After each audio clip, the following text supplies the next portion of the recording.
This is the COMA Girl Daily Podcast, written by Stephanie Bond. August 8th, Monday. Did you miss me? My volunteer poet gave a little laugh. Or were you hoping I wouldn't come back? Not at all. Now that I'm getting back into culture via classical music looping on the iPod Dr. Jarvis left me, I'm even remembering some of the poetry I learned in school. Robert Frost, T.S. Eliot, Sylvia Plath. When our teachers made us memorize the poems and recite them in class, I thought I would die of stage fright. I was a gawky kid and did not like being on display. Every word had been torturous. But the experience must have woven the words into the fabric of my brain. Because as soon as the first phrases of the hippopotamus came back to me, all 9 stanzas had unwound. I'm eager to hear more Emily Dickinson and try to commit it to memory too. Although, so far, Dr. Tyson has been right. My childhood memories are surfacing more readily than what happened yesterday. My mind is operating on a first in, first out method of recall. I had some medical appointments of my own, he said. Maybe that's why he volunteers, because he spends a lot of time in the hospital himself. I hoped it isn't something serious. Some people just get dealt a bad hand. Yes, I'm feeling sorry for myself. Sue me. How are you doing, COMA girl? Are you getting better in there?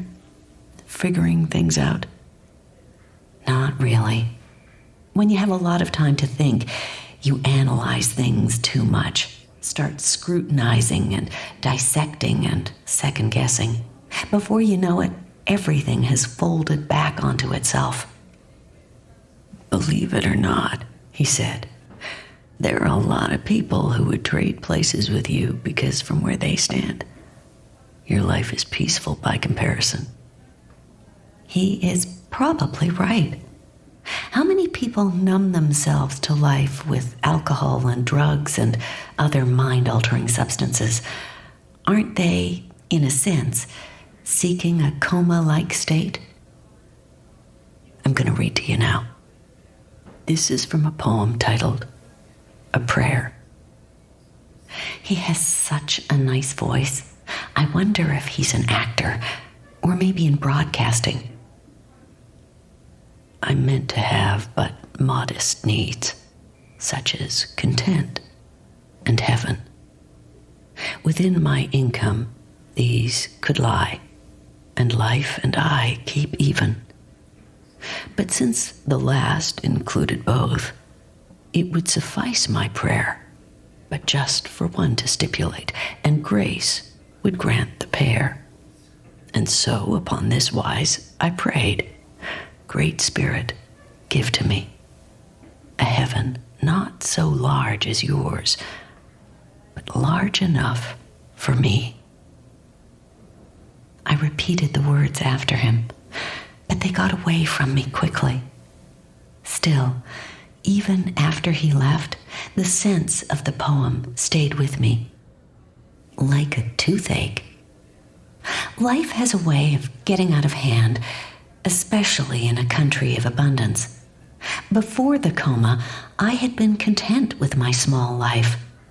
But as COMA girl, I've received more attention from my family and friends and total strangers than I've ever gotten in my life.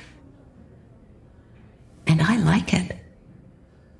And I'm getting pretty irritated at the implication from some that I'm being greedy. Then again, perhaps my dormant Catholic guilt is kicking in, because just as the childhood memories were flooding back, so were the emotions from that precarious time I thought I had successfully squashed.